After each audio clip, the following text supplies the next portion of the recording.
mezunu bir mekanda toplanır.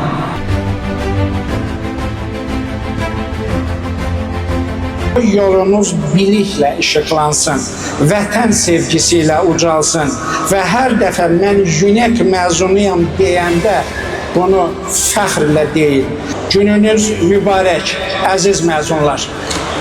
Hamınıza böyük hayat yollarında uğurlar arzulayıyorum. Yönetim ikili diplom programıyla bitirmiş mezunları Fransa'nın Montpellier Üniversitesi'yle yönetim ikili diplom mezunları 4. kursu tamamlayarak ve 99,5 en yüksek puan toplamış bir mezunumuz var. Tebrik ediyoruz.